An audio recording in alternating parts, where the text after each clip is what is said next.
മലയാളക്കരയെ ഞെട്ടിച്ച മറ്റൊരു വാർത്ത കൂടി കഴിഞ്ഞ ദിവസം നമ്മൾ കേൾക്കുകയുണ്ടായി. ഉറ്റവരെയും നാട്ടുകാരെയും ഒരുപോലെ കണ്ണീരിലാഴ്ത്തുന്നതായിരുന്നു ജിസ്മോളുടെയും 2 പിഞ്ചു കുഞ്ഞുങ്ങളുടെയും മരണം. ഒരു കണ്ണീർക്കടലിൽ നിന്നും കോട്ടയം കര കയറുന്നതിനു മുന്നെയാണ് വീണ്ടും നെഞ്ചു പൊട്ടിക്കുന്ന മറ്റൊരു തീരാവേദന. ഏറ്റുമാനൂർ പാറോലിക്കലിൽ ട്രെയിനിന് മുന്നിൽ ചാടി മരിച്ച ഷൈനിക്കും 2 കുഞ്ഞുങ്ങൾക്കും ശേഷം ഇപ്പോൾ ജിസ്മോളും 2 കുട്ടികളും മരണത്തിലേക്ക് പോയിരിക്കുകയാണ്. ഏറ്റുമാനൂർ അയർക്കുന്നം പള്ളിക്കുന്നിൽ മീനച്ചിലാറ്റിൽ ചാടിയാണ് അഭിഭാഷകയായ ജിസ്മോളും 2 പിഞ്ചു കുഞ്ഞുങ്ങളും മരിച്ചത്. എന്താണ് അമ്മയും മക്കളും പുഴയിൽ ചാടി മരിക്കാനുള്ള കാരണമെന്നതിൽ ഇപ്പോഴും കൃത്യമായൊരു വ്യക്തത വന്നിട്ടില്ല. ഭർത്താവിന്റെ വീട്ടിൽ നിന്നും നിരന്തരം അനുഭവിക്കേണ്ടി വന്ന മനോവിഷമത്തിലാണ് ജിസ്മോൾ ആത്മഹത്യ ചെയ്തത് എന്നായിരുന്നു ജിസ്മോളുടെ കുടുംബം ആരോപിച്ചത്. തന്റെ സഹോദരിക്ക് ഒരു സമാധാനവും അവർ നൽകിയില്ല. സ്വന്തം വീട്ടിൽ വരുന്നതിന് പോലും വിലക്കേർപ്പെടുത്തി. തനിക്ക് പോലും കള്ളം പറഞ്ഞ് ചേച്ചിയെ കാണേണ്ട അവസ്ഥയായിരുന്നു. സഹോദരൻ ജിറ്റുവിന്റെ വാക്കുകളാണിത്. വളർന്നു വരേണ്ട 2 മാലാഖമാർ ഉൾപ്പെടെ ഒരു കുടുംബത്തിന്റെ ഹൃദയഭാഗമാണ് മുറിഞ്ഞു വീണിരിക്കുന്നത്. ഏറ്റുമാനൂർ പോലീസ് സ്റ്റേഷൻ പരിധിയിൽ മാത്രം 2 മാസത്തിനുള്ളിൽ 2 സമാനമായ ദുരവസ്ഥയാണ് ഉണ്ടായിരിക്കുന്നത്. നമുക്കറിയാം, മറ്റു പലയിടങ്ങളിലും പുറംലോകം അറിയാത്തതും അറിഞ്ഞതുമായ ഇത്തരത്തിലുള്ള ഒട്ടേറെ സംഭവങ്ങൾ നടക്കുന്നുണ്ട്. ഇതുപോലുള്ള സംഭവങ്ങൾക്കെതിരെ ശക്തമായ ശബ്ദമുയർത്തിക്കൊണ്ട് കോട്ടയത്ത് കുറവിലങ്ങാട് പ്രതികരണ വിചാരണ വേദി എന്ന ഒരു പുതിയ സംഘടന ജനങ്ങൾക്കായി ഉടലെടുത്തിരിക്കുന്നു. നടന്നുകൊണ്ടിരിക്കുന്ന ഇതുപോലുള്ള അവസ്ഥകൾക്കു പിന്നിൽ ഏത് നീച കൈകളാണെങ്കിലും അവരെയൊക്കെ നിയമത്തിനു മുന്നിൽ കൊണ്ടുവരിക എന്ന ലക്ഷ്യമാണ് സംഘടന മുന്നോട്ട് വയ്ക്കുന്നത്.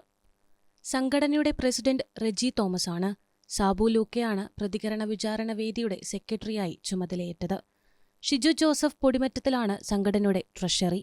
ഇനിയൊരു ഷൈനിയോ ജിസ്മോളോ ഉണ്ടാവരുതെന്ന ഉറച്ച മനോഭാവത്തിലാണ് പ്രതികരണ വിചാരണ വേദിയുടെ മുന്നോട്ടുള്ള യാത്ര. ഇപ്പോൾ 2 ദിവസം മുന്നെയാണ് ജിസ്മോൾ 2 കുഞ്ഞുങ്ങളെയും കൂട്ടിക്കൊണ്ട് പുഴയിൽ ചാടി ആത്മഹത്യ ചെയ്തത്. വീട്ടിൽ നിന്നും ആത്മഹത്യാ ശ്രമം നടത്തി പരാജയപ്പെട്ടതിനെ തുടർന്നാണ് വീണ്ടും പുഴയിലേക്ക് ചാടി ആത്മഹത്യ ചെയ്യുന്നത്. അപ്പോൾ കുടുംബമാണെങ്കിൽ പോലും ജിമ്മിയുടെ കുടുംബത്തെയാണ് കുറ്റം പറഞ്ഞിരിക്കുന്നത്. അവരുടെ വീട്ടിലുള്ള ഒരു ക്രൂരമായ സ്ഥിതി മാനസികമായിട്ട് ജിസ്മോളെ വല്ലാതെ തളർത്തിയിരിക്കുന്നു എന്നാണ് പറഞ്ഞിരിക്കുന്നത്. അതുമായി ബന്ധപ്പെട്ട് ഇപ്പോൾ അടക്കത്തിന് ശേഷം മുഖ്യമന്ത്രിക്കും മറ്റ് ഉന്നത ഉദ്യോഗസ്ഥർക്കും പരാതി നൽകുമെന്നാണ് ജിസ്മോളുടെ കുടുംബം അറിയിച്ചിരിക്കുന്നത്. ഇപ്പോൾ തന്നെ ജ്ഞാനായ സഭയിൽ ഒരു 2 മാസത്തിനകം 2ാമത്തെ മരണമാണത്, അല്ലേ? അങ്ങനെ തന്നെ വേണം പറയാനായിട്ട്. അപ്പം ഞങ്ങൾ ഏറ്റുമാനൂർ 101 കവരയിൽ ഷൈനിയും 2 മക്കളും ട്രെയിന് മുമ്പിൽ ചാടി ആത്മഹത്യ ചെയ്തതിൻ്റെ അതനുസരിച്ച് ഞങ്ങൾ ഒരു സംഘടന ഉണ്ടാക്കിയിട്ടുണ്ട്. അത് പ്രതികരണ വിചാരണ വേദി. അപ്പം ഞങ്ങൾ ഷൈനിക്ക് വേണ്ടി ഞങ്ങൾ കേസ് കൊടുക്കുന്നുണ്ട്. അതുപോലെ തന്നെ ജിസ്മോളും 2 മക്കളും ആറ്റിൽ ചാടി മരണമടഞ്ഞു. അതിനും ഞങ്ങൾ ഇവരുടെ കൂട്ടത്തിൽ നിൽക്കും. ഇതിനു വേണ്ടി പ്രതികരിച്ച ആരൊക്കെയാണോ അവരെയെല്ലാം മുന്നിൽ കൊണ്ടുവരണം, നീതിക്ക് മുന്നിൽ കൊണ്ടുവരണം. അതുവരെ ഞങ്ങൾ പ്രതികരിക്കും.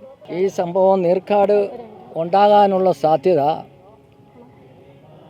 കല്യാണം കഴിക്കുമ്പോൾ ഭർത്താക്കന്മാർ കുടുംബം നോക്കുന്നവനായിരിക്കണം.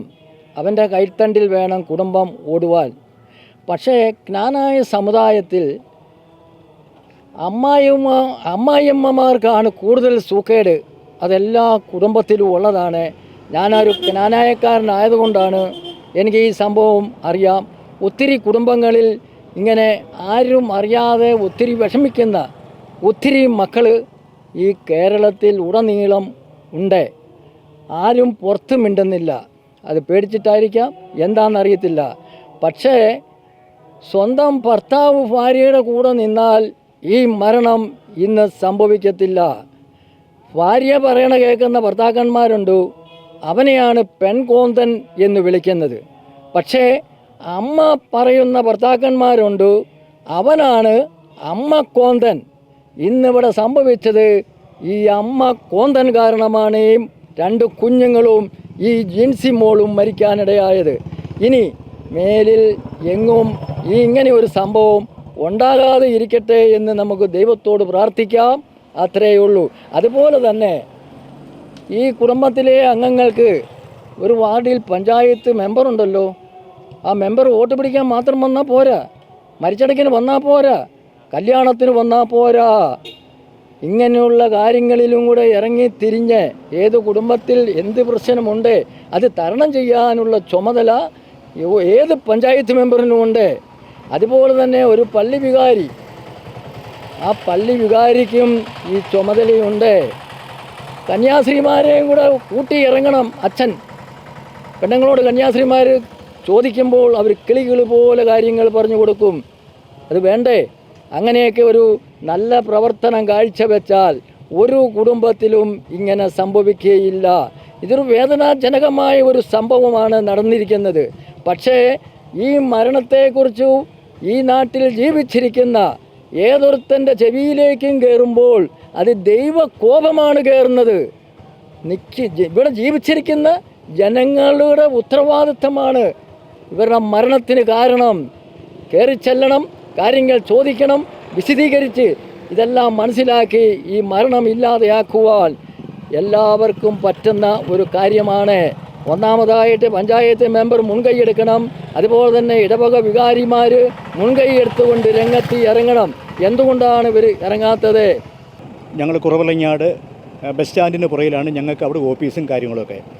റജി കിഴവള്ളിൽ പ്രസിഡൻറ്റും സാബു കിറക്കച്ചേരി ഞാനെന്ന വ്യക്തി അതിൻ്റെ സെക്രട്ടറിയുമാണ്. ഷിജു ജോസഫ് ഉണ്ട്, അദ്ദേഹം സ്ഥലത്തുണ്ട്, അദ്ദേഹത്തിൻ്റെ ട്രഷററാണ്. ഞങ്ങൾ സംഘാടകരാണ് ഇവിടെ വന്നിരിക്കുന്നത്. ഞങ്ങൾ ഇതുപോലെ തന്നെ ഞങ്ങൾക്കും ഈ മേഖലയിൽ നിങ്ങളോട് പറയാനുള്ളതാണ്, നിങ്ങൾക്ക് എന്തെങ്കിലും വിഷയമുണ്ടെങ്കിൽ ചിലപ്പോൾ ശാരീരികവും മാനസികവും ആത്മീയവും ഭൗതികവും സാമ്പത്തികമായ 5 തരത്തിലുള്ളൊരു വിഷമമാണ് ഒരു വ്യക്തിക്ക് ഉണ്ടാകുന്നത്. ചിലപ്പോൾ ഒരു വിഷയം ഉണ്ടാകുമ്പോഴത്തേന് അവിടെ തന്നെ തകർന്നു പോകുന്നു. ഒന്നുമല്ല, നമുക്ക് എല്ലാത്തിനും പ്രശ്നങ്ങൾക്ക് പരിഹാരമുണ്ട്. നിങ്ങൾക്ക് എന്തെങ്കിലും വിഷയമുണ്ടെങ്കിൽ ഏതവസ്ഥയിലുണ്ടെങ്കിൽ ഞങ്ങളെ ഏത് സമയത്തും 24 മണിക്കൂർ ഏത് പാതിരായിക്കോ ഞങ്ങൾക്ക് അങ്ങനെയൊന്നുമില്ല. ഞങ്ങൾ എപ്പോഴും പ്രവർത്തന സജ്ജരാണ്. ഞങ്ങൾ ഇപ്പോൾ തന്നെ കോട്ടയം മെഡിക്കൽ കോളേജിൽ പോയി ഒരു വ്യക്തിയെ കണ്ടു. അവർക്ക് അവരുടെ കാര്യങ്ങളെല്ലാം ക്രമീകരിച്ചു, എല്ലാ കാര്യങ്ങളും ക്രമീകരിച്ചു. ഞങ്ങൾ കൊടുത്തത് വരുന്നത്. അതുകൊണ്ടാണ് ഞങ്ങൾ പറയുന്നത്, നിങ്ങൾക്ക് ഏത് നിമിഷവും എപ്പോൾ വേണമെങ്കിലും ഞങ്ങളെ വിളിക്കാം. കുടുംബത്തിലെ വിഷയമായിരിക്കാം, സമൂഹത്തിലെ വിഷയമായിരിക്കാം. പ്രതികരണ വിചാരണ വേദി എന്ന് പറയുന്നത് ഞങ്ങൾ പ്രതികരിക്കാൻ വേണ്ടിയുള്ള സംഘടനയല്ല, ഞങ്ങളതല്ല. എന്ന് വെച്ചാൽ പ്രശ്നം ഉണ്ടാക്കാൻ പ്രതികരിക്കാനല്ല.